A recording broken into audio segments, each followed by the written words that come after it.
Welcome in, Kingdom, to Chilling with the Chiefs. We're so happy that you're still with us on this ridiculous week of losing to the Broncos. Today, we're going to be talking about an illegal block that's only happened once in 30 years. We're going to be talking about certain defenders can't seem to get snap counts, while other guys are like just, coming out of nowhere and getting, snap counts that they shouldn't be getting. Team can't seem to get out of their own way when it comes to penalties. Both teams, by the way, can't seem to get out of their own way when it comes to penalties. And some former Chiefs out around the league having to make some splashes out there. We're going to be talking about that and more here on Chilling with the Chiefs. Chilling with the Chiefs, yeah, they bring the heat, breaking it down, no retreat. Big Lou, Frizz, dog running in the streets. Podcast kings can't be beat. Chilling with the Chiefs, yeah, they bring the heat, breaking it down, no retreat. Big Lou, Frizz, dog running in the streets. Podcast kings can't be beat. Late night grinding, truth bombs dropping. No fake smiles, no corporate stopping. Voices of the fans, the die-hard crew for the kingdom. They bleed through and through.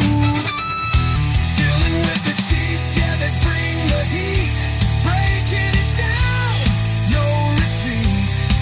Big Lou, Frizz, dog running in the streets. Podcast kings can't be beat. Welcome into Chilling with the Chiefs. We appreciate you every week joining in. Please hit that like button, hit that subscribe button. We love seeing those likes and subscribes happening every week on our notifications. Here with me, as always, the legendary mint that is Frizz Dog. What's up, Chiefs Kingdom? Welcome into the show. Kind of a rough one this week, but we're going to get into that. We're going to keep it lively. We're going to keep it lively in here. The sky is not falling. We are not seeing any asteroids coming down to us. We believe it's going to be all right. I still have faith that this team can still win the division. I will get into that here in just a little bit. But yes, Frizz Dog, it was rough. But before we get into the game, I want to talk about some former Chiefs around the league playing for other teams that had a, good and not good, probably reason you don't want to be in there. The Jet, McCole Hardman, gets signed over there in Buffalo. And, this is something I've never seen from him before. He's back there catching punts, and Frizz Dog, guess what happens? He muffs the punts on a very crucial time, too, because Tampa Bay was kind of controlling this game, and, they were, this was a rare stop that Buffalo had because, they just nobody can seem to get a stop in this game. I would think the final score was up 44-32. I mean, it was a high score, but muffs that punt, and, we're talking about him the next day. Yeah, well, McCole, yes, he muffed a punt, but he also had a 69-yard kick return. And that, to me, is just the paradox that is McCole Hardman. Mm-hmm. And I think that's what you get with McCole Hardman, and you kind of got to take the good with the bad, if you know what I mean. Like, yeah, he muffed a punt, but he had an awesome return too. So, you're going to get you. And what's great to me about McCole, yeah, he muffed a punt. He ain't going to feel bad about it. He ain't going to be down on himself. McCole is who he is. Doesn't matter if it's the first play of the season. Shit, it could be the first play of the preseason or the last play of the Super Bowl. That dude is who he is. Like, the moment's never going to be too big for him because nothing affects him that way, if you know what I mean. Just hits that muff, and he's all like, "I'll get it next time." No, exactly. That's it. Oh, and then another guy who had a big, another second-round draft pick for the Chiefs, now playing for another team over in San Francisco. Sky Moore winds up, I think it was a kick return for 98 yards. He was right there, Frizz Dog, to get the touchdown. gets tackled right on the 2 yard line, I think it was. Fantastic. I loved seeing it. And so, like, where was that at, Sky? Where was that at when we needed it? Well, kick return. See, I think he would have been fine as a kick returner. It was the punt returning that messed with him here, because that's where he was muffing it. You know what I mean? Yeah, yeah, yeah, yeah. That's where he started getting the muffs, right? Yeah, got the a case muffs. of the got a case of the muffs over I here, got a man. case of the muffs. What is that? But I still don't think he's getting a whole bunch of playing time at receiver for him. So No, no, which is amazing in a team that is just decimated with wide receivers. He still ain't getting up in there. Oh, it just exactly. tells you route ability. It's what the key is why I try telling people, when it's like you're not seeing like Jalen Royals, right? The rookie for us, not getting well, first of all, our wide receiver core is stacked. That's not really a good comparison. But if you can run routes and Mahomes trusts you, that's a big key about a whole bunch of things. So, it's all about being able to move up that depth chart. And Sky Moore just and McCole Hardman too. They just can't move up that depth chart. It's crazy. No, and we tried to give them both starting reps here. Yeah, yeah, we were force feeding it, as they would say in the wrestling industry, we were pushing them. We were Yeah. pushing, and they couldn't take it.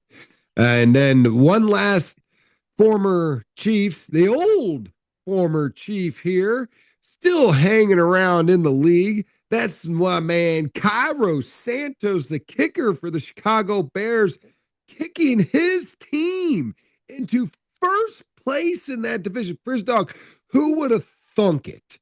Last year, when you had Detroit, Minnesota, Green Bay all fighting for that number one spot up there in that division, where Chicago was getting the number one pick in the draft, and all of a sudden now is the number one team in that division at 6-3. This is crazy to me, Frizz Dog. Are they? I think are they 6-3 or 7-3? They could be 7-3 now. Let's see. Let me check my Yep. stand. Yep. They're 7-3. 7-3. That is just amazing to me. A surprise team of the year by far. I mean, it kind of, but I mean, when you think about it, right? Caleb Williams, high quarterback draft pick, first round. You got Roma Dunze, number 9 overall pick, if I'm not mistaken, or somewhere in the top 10 at wide receiver. You got DJ Moore, who is a quality wide receiver and has been in the league for 10 years. This rookie running back McGonaghy just came out of nowhere and started fucking tearing it up too. 7th round draft pick that maybe the Chiefs should have looked at. Don't No, talk to me about. oh, Don't. no. We probably don't want to start that, dude. Mm. Not yet. Anyway, we will in a minute. All right. Well, that's what's going on around the league. It's nice seeing former guys making headlines all over the place. I love seeing that when former Chiefs make headlines. There's a time where no former Chiefs ever made headlines unless it was for something that you didn't want to make the headlines for. So, but yeah, it's time to get into the game. First dog, I want to start off. We don't bitch about the refs. I don't like bitching about the refs, but the refs made history, in this game. I didn't know if you know that. They actually made some history in this game. Do tell. I don't know exactly what you're talking about. Yeah, actually. Illegal block in the back on the kicking team of a punt. You ever heard of that, Frizz Dog? No, and I'm gonna let you know. I felt now by the letter of the law, right? By the letter of the rule, it is the correct call. However, that is a piece of shit call, in my humble opinion, because what happened, what the precedent you're setting is you know, get your back to a player and then just stop. And it's going to be a penalty because that's exactly what happened. Mhm. So to me, that's not supposed to be a penalty because they called it an illegal block in the back. When I think of blocking, right, I think of offensive linemen blocking for a running back or the return unit blocking for the kick returner. Mhm. Or when the kicker's kicking the ball, the line blocking for him. What I don't consider blocking is when somebody's trying to make a tackle. Like that's not blocking. I'm trying to make a tackle. Or you're running in a straight line, and this guy crisscrosses right in front of your pattern, and it's not like you egregiously shove him. You just, it's like, You hey, run into him because he cut you off. right. But is that your gripe? I I'm mean, that's one of my gripes. That's like my no, gripe I'm with talking the. about this because I'm gonna bring up the history of this now. Oh yeah, go ahead, please. So yeah, this you get a punt and you see a flag and you're sharing illegal block in the back. Everybody in the football world, it's like, oh, well, that's against the kicking team. Well, that's against the kicking team. No, it was, or it was, sorry, everybody thinks it's on the receiving team. No, it was on the kicking team. You're like, what? They're not even blocking. How do they get, you know? So, yes, the letter of the law is that in running down or a gunner formation, because they had the team said, if you touch a guy above the waist, in the back, that's illegal block on the kicking team. This is a rare call, Frizz Dog. So rare, in fact, that it's only been called one time in the NFL. In 1997, in a game against the Miami and Tampa Bay, or sorry, Miami and the Lions.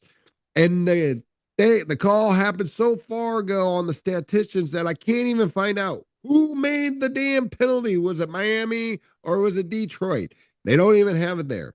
However, with the history that I was bringing up, they amended this rule in 2006 to make it to where it was the technicality was above the waist. Before, it kind of had a broad, saying to it in the rule book. And in 2006, they amended the rule to say above the waist. This is the first time in NFL history that penalty has been called since the amendment in 2006.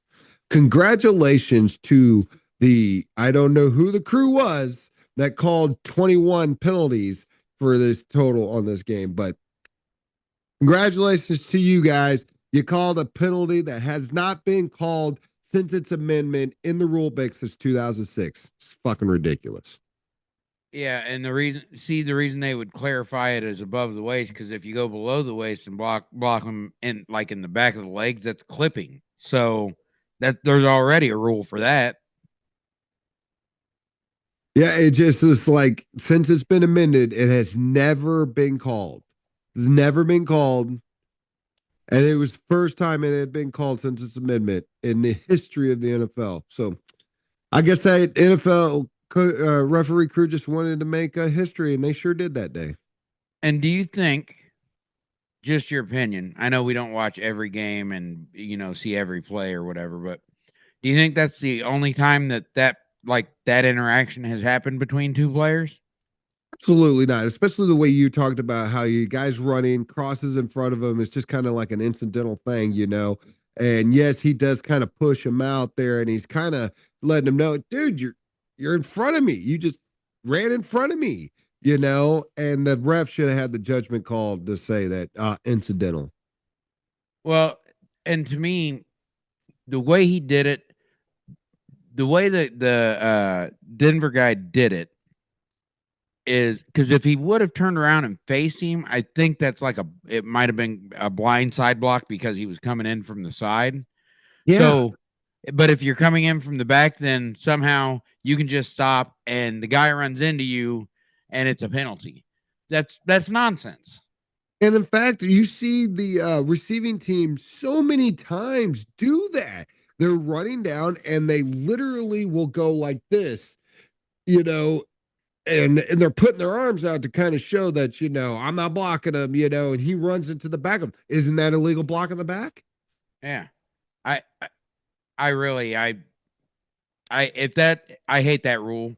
Um but there's a lot of rules in the NFL I don't like, so There's reasons for that rule to be in there, right? There's reasons, and I understand that. But remember, a lot of these are calls aren't always black and white. This is why I never complain about the refs because they do have a tough job. But when you have this one and you see something like that, and you see it's done almost in every game, every week, in some type of way, all right, you just be like, okay, yeah, that's not what we're talking about. That's not what we're talking. But again, like I said, losers complain about the ref. I'm not trying to complain about it because that call didn't have any outcome on that play besides it tacked on another 10 yards to the run. yeah, I mean, I want the refs to get the calls right as much as they can. It is a hard job. The game does move fast. These are big grown men that can move at astonishing speeds that the naked eye can't always catch everything. So I understand they have a hard job, but do your best to get it right. And honestly, I think for the most part they do. I think they were a little flag happy in this game. Oh, Just my personal opinion. I yeah. like, it's true what they say. You could call a penalty on every play. You could, but that's not visually appealing for anybody. No. But then the question, see, excuse me. This is why one of the reasons though, but that the NFL gets hit with conspiracy theories that things are scripted and or gambling is affecting it.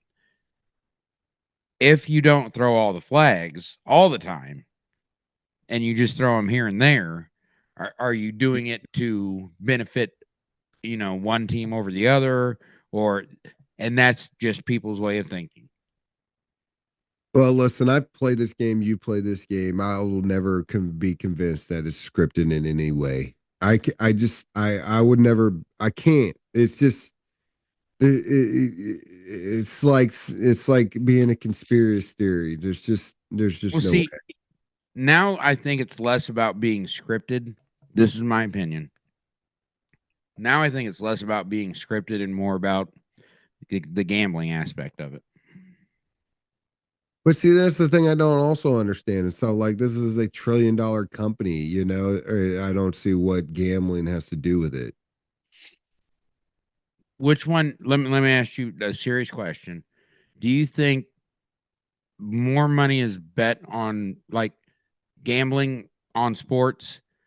Do you think that's a bigger industry than what the NFL profits? And just sports alone? Yeah. I mean, gambling's always bigger, of course, no matter what it is. The money that revenues through there. But And the NFL is joined with it's whom? not really a fair comparison, though. Huh? That's not really a fair comparison. That's like saying, who sells more, water or sand? It's like, well, I do need water to live, kind of type of deal. I just don't feel Yeah, it's the but same comparison. I mean, I'm just comparing them revenue wise. Uh, Well, yeah, but one sells a product, one just, moves money for people betting on things. And then one doesn't sell a product. It's just a service. I mean, the NFL kind of sells you I guess it's a product. Well, it's They a sell you product. entertainment. That's a product. Then gambling is too. No, it's a service. People gamble for entertainment. Well, yeah, but that's your That's well, entertainment. then they're providing you entertainment. No, they're providing the service because the It entertainment. gives you entertainment, so they're providing you entertainment. That would be how that No, works. no, no, no, because me and you could sit down in a house by ourselves and bet. between each other, and that's entertaining to us. Okay. Right. Okay. Now, if So third gambling party, is entertaining. but if Gambling is entertainment. the gambling is, but remember, these people are not telling you to get, or how am I supposed to put this? Is like they're just providing the service to move the money. They're not doing the gambling. You know what I'm Are saying? they making money at it? Well, everybody's going to make money at it. You know, No, it's well, like not saying it, everybody does. you're not going to gamble if you don't make money, are you? Right? It's the same That's deal. not how gambling works at all. They're doing the same thing you're doing. They're just known as the house. You know, they're saying, "Hey, I think the Chiefs are going to win." You say, "Oh, I'll take that bet." Do you have any, I know they're going to bet real bad. Do you have any like you think odds or points or stuff? They just throw in some more details to the gambling, but they are not providing a product, it's a service. It's totally different. I disagree. Check this out. The Chiefs ran 62 plays. They were penalized 10 times, Frizz dog. I don't know. What is that? 10% of the time they were flagged. It's about a sixth of the time. So one out of every six plays they were getting flagged. Yep. That's just ridiculous. Now, listen, here's the thing about this crew, though. They did the same for Denver, too. All right. Yeah. Denver also had 10 penalties for 147 yards. Only difference is that we only had 60 yards in the penalties, but they all came on these crucial ass fucking downs. They all came on like in the gold line, in the gold zone, in the red zone, and they were coming on plays like the Juwan Taylor lining up off sides or not lining up, Yep. that's first and goal if he makes that play. That play's not, it's like, and it just seemed like 69 yards, you're like, well, that's not a lot, to the 147 yards that Denver was penalized. It's like, how does a team get penalized 147 yards 10 times, still win the game?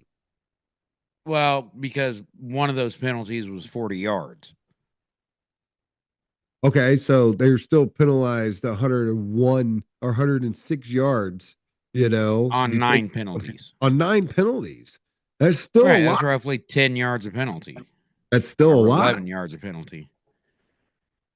That's When very we had and 10 for 60 yards, 69. so almost 70. That's 7 yards per penalty. It's still it's that's at okay. Denver is ranked third in total penalties. We were ranked 22nd. So we had cleaned shit up, right? We were doing really good at eliminating the penalties. And then you go into this game and you just kind of get, trapped in the muck with this team. So like you're supposed to be the disciplined team. You're supposed to be the one under control. This team's always causing discipline or penalties. And another thing, Frizz Dog, this is another thing that pisses me off. You were talking about play calling. How does Rashee Rice and Xavier Worthy not have 60 yards between the two of them, receiving yards between the two of them, without Patrick Surtain in the lineup? How does that fucking happen? Because it's exactly it's play calling. Like, okay, do you remember our opening drive of this game? Our opening offensive drive Or went 4 plays and out. The plays were this. The first play was a short pass to Rashee Rice, who took it 11 yards total for a first down. The next three, 2 of them were deep shots. And actually, all 3 of them might have been deep shots. I know 2 of them for sure were. That, to be fair, Tyquan Thornton was open, and Xavier Worthy was pretty open too. Patrick Xavier missed him. Worthy was wide fucking open. He's wide. I've seen the play 18 fucking times. He's wide open. You don't get no more wide open in the NFL like that unless it's a busted play. Yeah.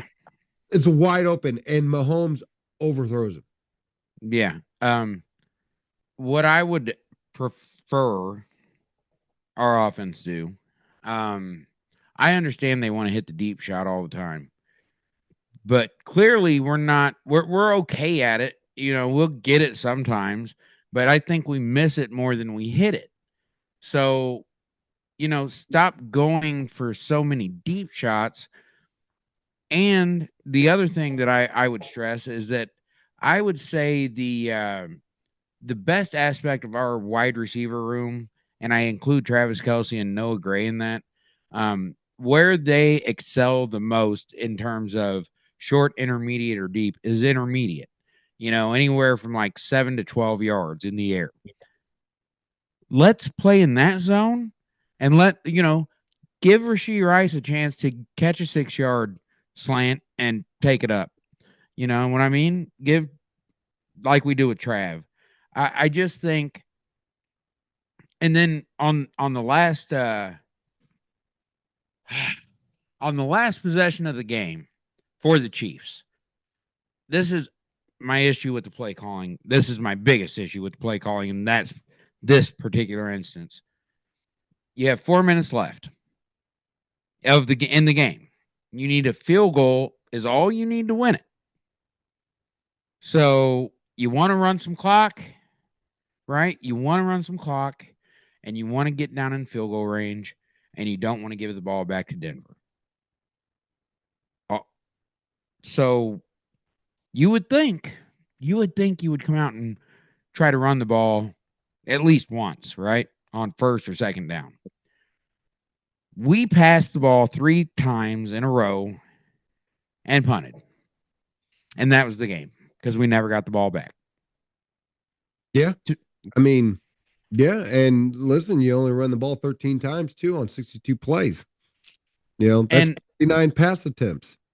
And what really bothers me about it is Kareem Hunt was averaging like 4.5 yards carry. Yeah, but here's the problem that that's fool's gold to me, because it's all like, yeah, he's doing good, but the motherfucker hits a wall. All right. It's like he ran for 13 times. That was too much, as you could see, because he started to get injured. He started to get hurt. He had to come out. And then Elijah Mitchell comes in and doesn't even get a fucking touch. His first start of the year, he doesn't get a fucking touch. It's just ridiculous to me. And listen, Frizz Dog, the NFL's kind of basically figured it out since the Super Bowl last year. We don't have to fucking blitz. We'll just fucking rush 4 guys. We'll drop everybody back. I mean, get into every one of Mahomes' passing lanes. And we don't need to we'll just go with 4. And that's what they did. They did this here. They only rushed it 6 times this game, or blitz 6 times this game. Defense or Denver did. They sat back and flooded the zone and said, "Go ahead, do whatever you want to do. You're not running the ball. We're not worried about that at all." Yeah, it Big Lou, you know how I felt going into the draft this year. What did I tell you? I said it's a talented running back draft, super talented, and I think that has bared out, right? Oh yeah, more than I have ever witnessed. To see all these rookies out there just having Rico Dowd, McGonaghy, before he got hurt, Scattaboo, Ashton Denty. Of course, he went really high, but still, it's all like these dudes are just fucking tearing it up over there. Yeah, and I wanted us to draft a running back. I didn't necessarily want him in the first round. That isn't what I said. I said I wanted a running back, preferably in the first 3 rounds. All right. We didn't go running back in the first 3 rounds. And I think that shows. I think it shows that, like, I like Brashard Smith. Don't get me wrong, but Brashard Smith isn't a viable, like, between the tackles running back, which is kind of what we need. We need a running back. We need a younger version of Kareem Hunt. That is what we need. Frizz Dog, I really am starting to think here along the lines of you that this team really misses Eric Bieniemy. I've been trying to say it. I've been trying to say it. And I don't care. You can agree with me, disagree. I don't care if you agree with me. Eric Bieniemy held people accountable. In my opinion, he held them to a higher standard than apparently what they're getting held to right now. Yes. And that's just my opinion. I'm not in the meetings or anything like that. Right. But just from what I've seen, the product on the field, Eric Bieniemy is missed. Yes. Yes. As far as like you said, held for accountability, being, basically chewed out when needed to be chewed out. It seems like it's just a fucking hug fest over there now. They're all like, oh, we're so fat and happy. We're all good. Where's the competitive prick at? Where's that at? And he's out there. He's out there. Go get him. Go get him. I listen. I know you like Matt Nagy. I like him. Okay. I mean, he seems like a fine person or whatever, but Yeah. I would much rather Eric Bieniemy be the offensive coordinator. That's You, just my you need two that cents. disciplinary. And I think that's what you got when you had him as the OC. And the problem is that he wasn't the real OC because we all know it's Andy. We all know this. I don't care who's pretending or who has that title. The real OC is Andy. However, you still have a title there that gives you some type of power, which basically saying it's like you control these guys and you need to hold them accountable. And I'm on the bandwagon now to thinking that Matt Nagy wants to be buddy buddy with everybody. He wants to be everybody's best friend. He wants to, hang out. He wants to do all that, and Bieniemy was like, I'm the parent. We can hang out, but I'm the parent. And, when it's time to get yelled at, Benjamin had no problem fucking doing it. But he had no problem giving you the love when you needed the love, you know? And yeah, I think the tenacity, the attitude, whatever you want to call it, the aura of Bieniemy not being there it's totally affecting this team. It really is. I think you're right. I think Eric Bieniemy was much more. I'm the parent. So when the children do something wrong, you tell the children they did something wrong. Mhm. And like you said, when they need some loving up because they're hanging their head or something like that, you give them that. But Matt Nagy wants to be he wants to be the cool stepdad. Yeah. Um, Yeah. you know what Yes. I mean? Yes. So like he's the guy that came in and you don't know about him, but he's like, "Come on, guy, let's play some video games." Yeah, yeah. Oh, you can stay up past 10. It's all good. We're in the middle of this match, man. It's all good. We'll be all right. Just don't tell anybody. It's all good. Right. Yeah, it's perfect. The step parent, the cool step parent. That's what he wants to be. Where the real dad who fucking gave you the discipline and kept you online and made sure everything was right. He's gone now. But Yep. So I would love if they brought him back. I would love it. But our only gripe ain't on offense either. Let's flip it on over to the defense because we got a couple complaints over there too. Sure enough. Sure enough. First dog, you did you know the injury report? Right? Did you hear the injury report? And I just got one question: was Noel Williams on it?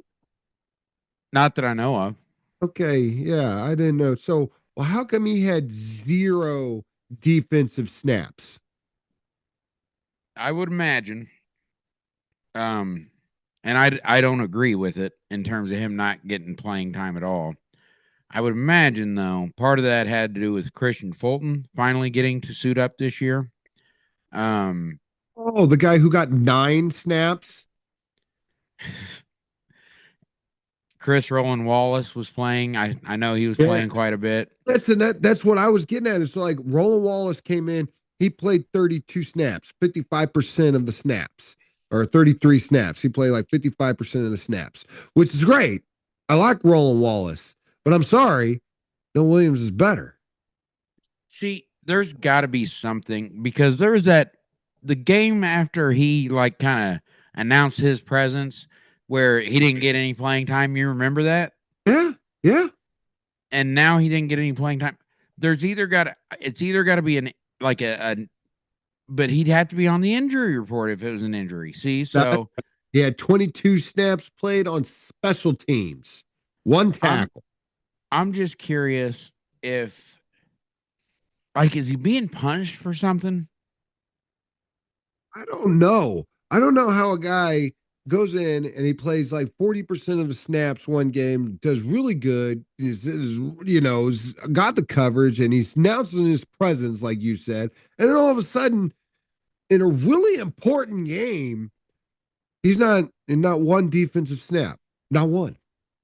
And I'm all like, what the fuck's going on here? And you're like, well, Christian Fulton's it. And I'm like, he got 8, so they weren't too high. And he did bad on the 8 snaps that he was in, giving up big third down plays too, so it's like, that wasn't it.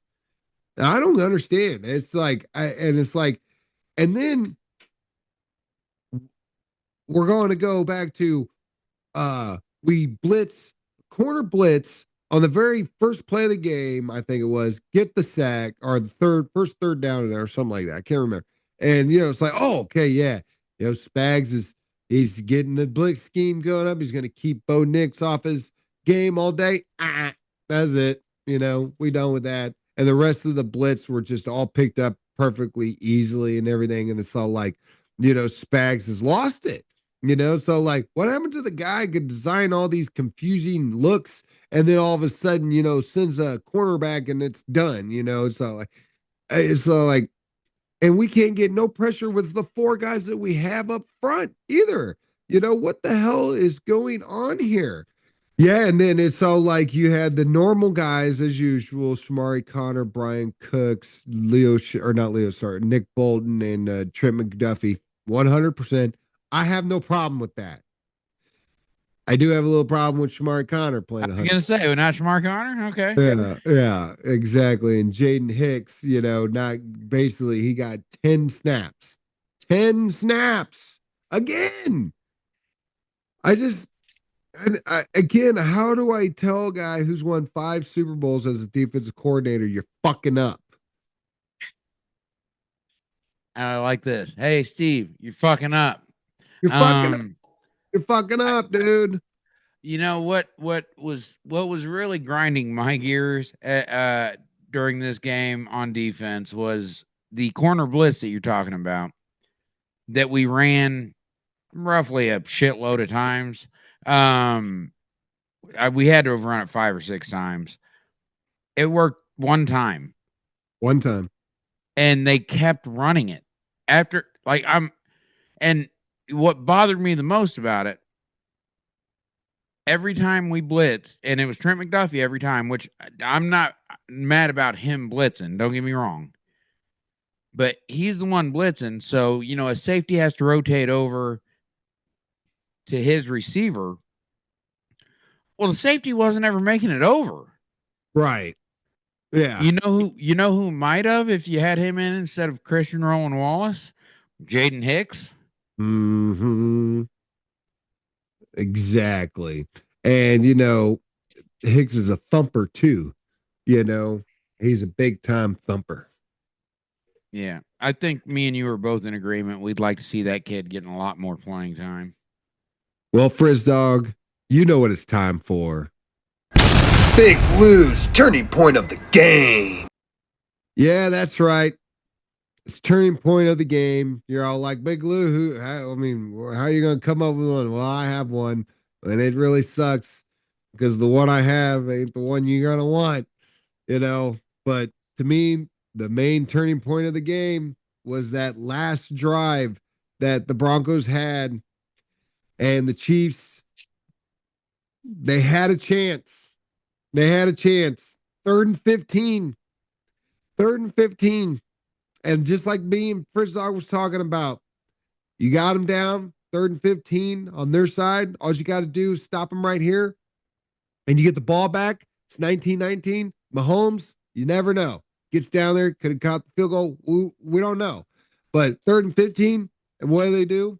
Oh, they rush 4 guys, and they give Bo Nix all the time in the world. And guess what he does? On 3rd and 15, he completes a 17-yard pass to Courtney Sutton. That was it. I knew it was over with after that. So, like, game's over with. That was the turning point. So, to make it short, sweet, however you want to look at it, my turning point of the game, Bo Nix completed pass to Cortland Sutton on 3rd and 15. Okay. Okay. Well, that's a fine turning point. I mean, it's real late in the game, but that's a fine turning point because it was tied It's anyway.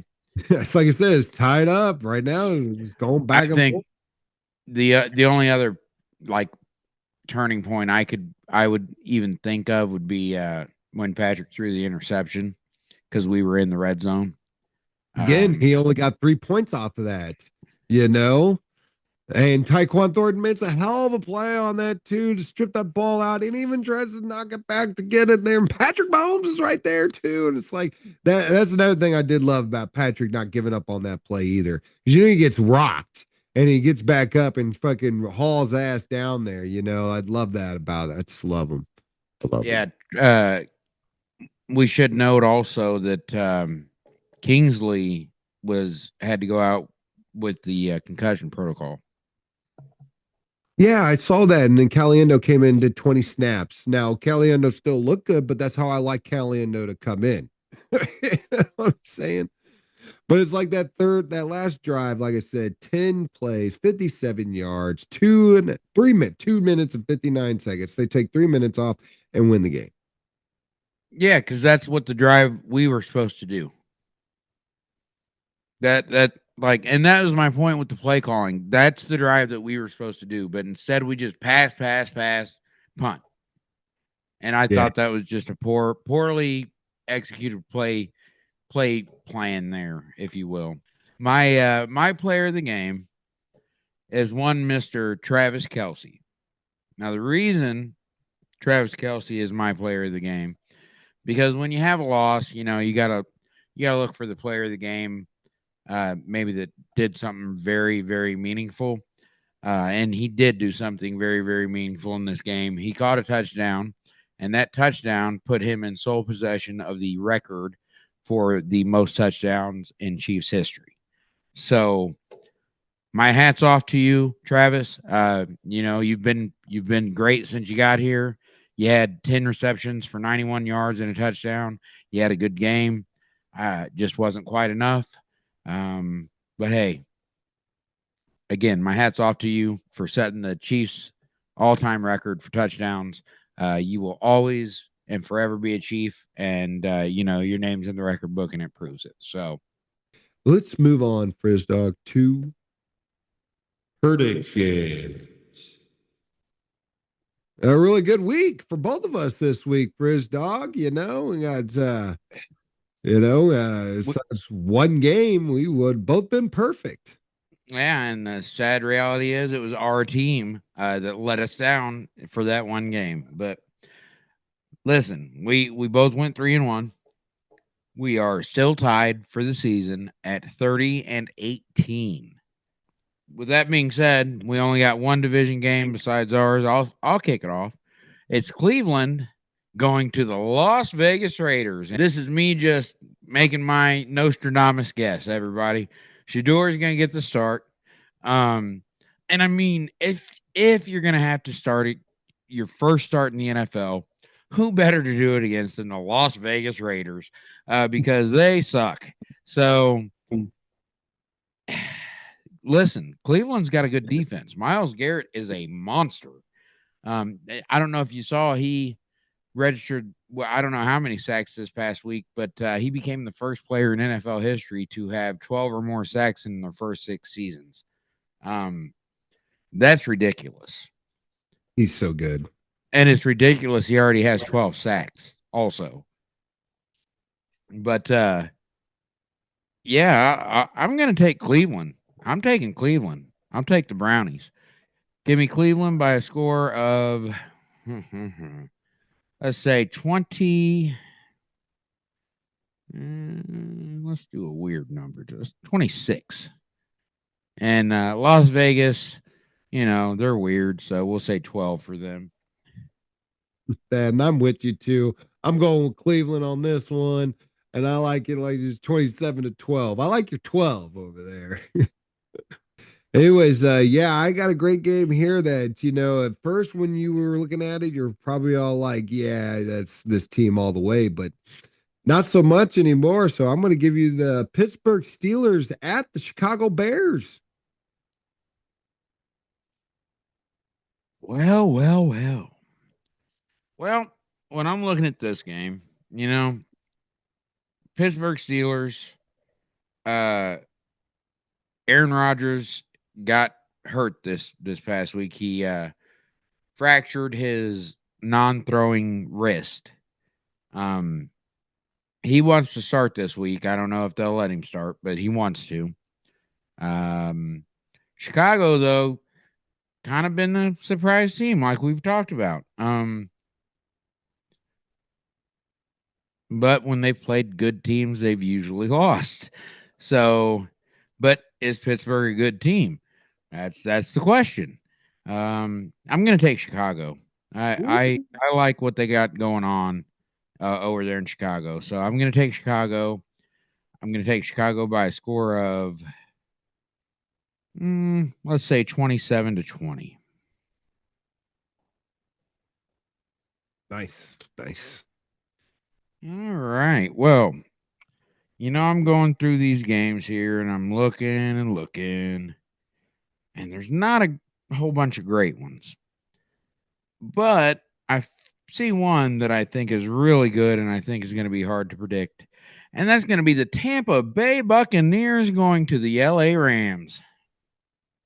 Yeah, it was a great game the Bucks had against the Bills, and I thought they were going to pull it off. And this game, there's looking Vegas is looking to have it at a high score of 49.5 points. But they do have the Rams favored in this game by 6.5 points.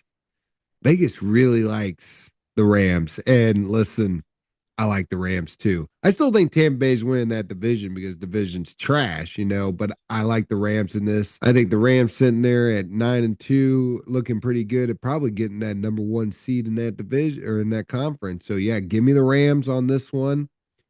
And they like to start off a little slow. I'm gonna say it probably is gonna be right around the 49.5. Probably be about 27-21.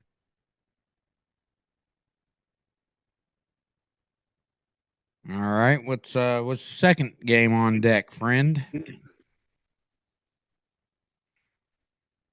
Well, I picked the first one last time. Did you wanted to pick this one this time? Oh yeah, I can do that.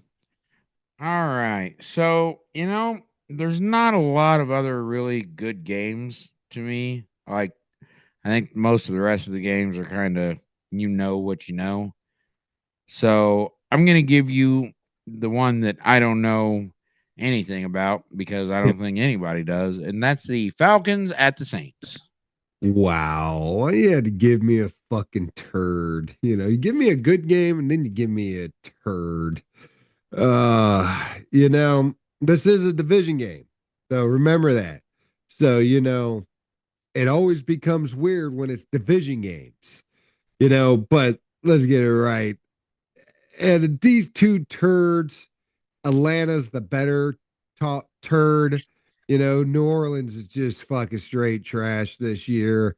And that's fine. You get this late in the season, you got 2 wins, just kind of, move on with it. So, yeah, Falcons give me only a, got 3. I know, but they beat Buffalo. All right. So I like that. I know, right?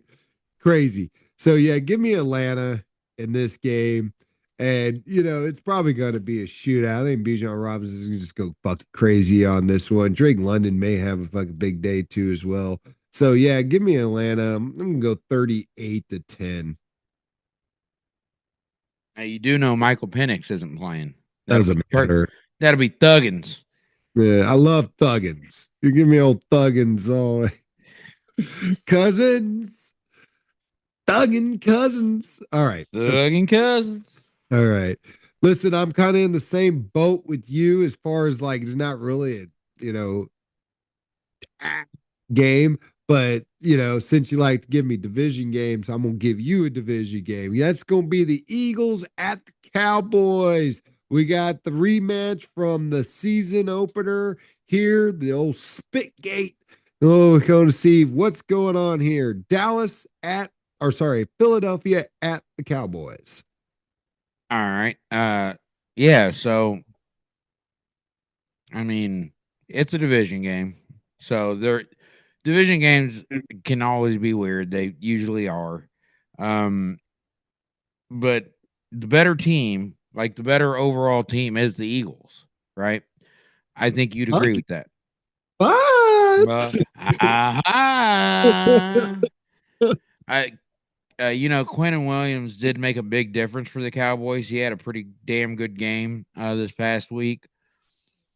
But what? Jalen Phillips has made the Philadelphia defense look like the defense that played us in the Super Bowl, but they're looking like it consistently. Yeah. So when I think about that, the Cowboys do have a good offense, by the way, because they got George Pickens and they got CD Lamb, they got Dak Prescott back there, and he can get the ball to him. But Oh. I'm taking I'm taking the Eagles. I mean, I think that's the smart money. I would imagine the Eagles are favored by, I would say 4. 3.5. I wasn't too far off. No, no. Division game. Um, so give me the Eagles, and I'm going to take them by a score of Dallas's defense isn't that good, even with Quentin Williams. So let's say 33-21 for Dallas. That's not bad. I mean, hey, I took, the Saints to win by 28 points or the Falcons to win by 28 points, and they're only dogs by a point and a half. So wrong team favorite, you I'd say. you might like Kirk Thuggins, but apparently Las Vegas does not. I like Bijan Robinson. That dude's a fucking beast, dude. I love that dude. God, he's so good. How many more years before he's a free agent? This is his third year, I think. So 2. yeah, he was like number Yeah, four. he was a first I round pick. He was top. I think he was 7. He's fucking badass, dude. when Too in bad playing he's getting fantasy, wasted. when playing fantasy football, you take a running back, that high drafted, you take him on your team because chances are he's going to be really good, really good. Hey, you know who else would have been good for the Chiefs to draft in real life is Jonathan Taylor. Um. Not their style of running back. I could keep telling you this. It's Oh like yeah, no, I hate big and fast. Jesus. I know, just like DK Metcalf, not Yeah, the type exactly. of But wide you're receiver, exactly right. not our type of wide receiver. Oh, maybe they should make it their type of fucking wide receiver. Yeah. You go tell Big Red I'm he don't know sorry. what he's I'm doing. just angry about that because that to me is just the most ignorant type of shit. So you want McCole Hardman because he's fast, primarily because he's fast. DK Metcalf is just as fast, and guess what? Guess what he has that you can't teach McCole? 5 inches and 100 pounds. And then, of course, you take Xavier Worthy, kind of the same thing, a little lighter than McCole Hardman, but yet, Well, I think the difference between those two is Xavier Worthy has a full route tree. yeah, Xavier Worthy is a real wide receiver. and played at Texas too, at Well, high level. McCole played at Georgia. Yeah, but I think Worthy was one over there in Texas, where Hardman was probably like third in Oh Georgia. yeah, for sure. But anyways, my pick, I guess I'm the lead off here on this one, is going to be the Kansas City Chiefs. I'm not going to sugarcoat this anything because I still don't think the Chiefs, they shouldn't have lost last week. As I said, the Chiefs ain't going to lose another game. They're not going to lose another game. I'm going to say that. I will keep saying Stop saying it. it. Chiefs are not going to lose another game. They're going to run the table on them. They're going to win this division because when the Raiders have got to play Green Bay, Jacksonville, and Kansas City, that gauntlet right there that they got to run through, I'm telling you, it's going to be their downfall. The Chiefs are going to win this game. It's going to be close, of course, It's not going to be a shootout, but hopefully we can get it over 30, 30 to 31, or 31 to 30 Chiefs. 31 to 30 Chiefs. For real though, stop saying that. Now that being said, that doesn't mean I'm not going to pick the Chiefs to win every game. I always pick the Chiefs to win. So, this ain't going to be different. It ain't going to be different this week, even though I got my heart broke last week. I'm taking the Chiefs. We've lost 3 in a row at this point. So we need to get back on track. No, we've only lost 2 in a row. Buffalo and Denver. Who we play before Buffalo?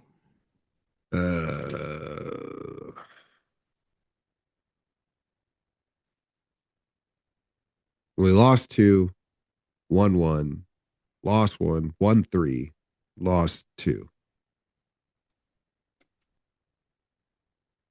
Because our last loss before that was to Jacksonville.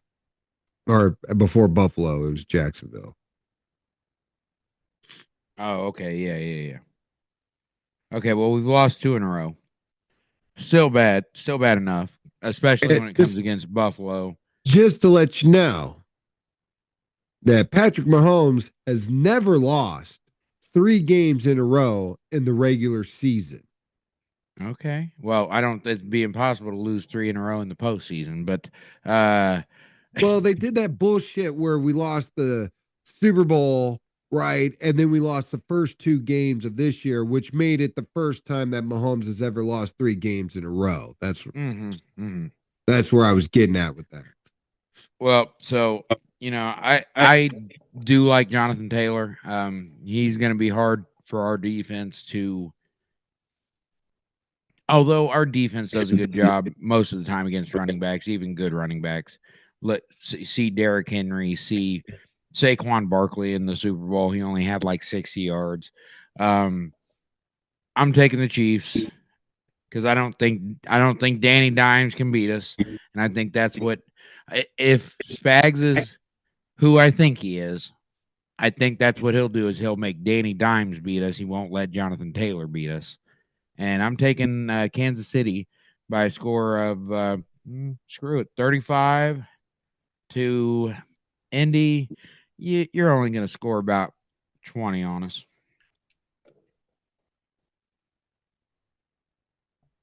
All right. Well, that be closing up this episode right here. We had all our predictions in. We're hoping that Chiefs don't lose another game. That's the last time I'm going to say it. And Frizz Dogs predicts that Spags is going to shut down Jonathan Taylor and make Danny Dimes beat him, just like he made Bo Nix beat us, which he did. So you're wrong.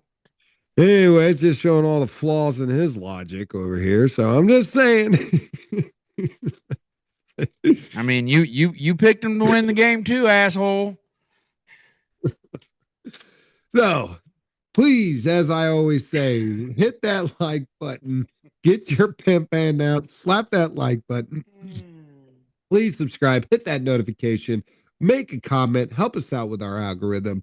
Always enjoy your time watching the Chiefs. Don't get too upset when we lose. I mean, it happens. We lose. We may not win the division for the first time in Patrick Mahomes' career. This shit just happens. But we are going to make the playoffs. Don't start thinking bad things about that. We are going to make the playoffs. And as Big Lou said, we're still going to win the division. Because, we just are. So, as I always say, take care of yourself and each other and go Chiefs. Yeah, everybody, like Big Lou said, like, subscribe. We appreciate you tuning in every week. I do have a PSA before I get to my closing, and that's, I went to the game this past week in Denver. And Kansas City fans, I want you to please represent our city and represent our team in a way that is positive. Don't like if you're out at the game at Arrowhead and there are visiting fans from another team, they're supporting the team that we're playing. Make them feel welcome. Don't make them feel uncomfortable. Don't talk shit to them. Now, friendly banter between teams is fine. That's everybody likes that, right? But don't be an asshole, because I had some bad experiences while I was up there, and it wasn't most of the fans. Most of the fans were great, to be honest with you, but don't be that asshole. That's all I'm gonna ask of our fans here in Kansas City. And as always, only you can prevent forest fires. And go Chiefs! Don't be an asshole. Frizz Dog's quote of the day.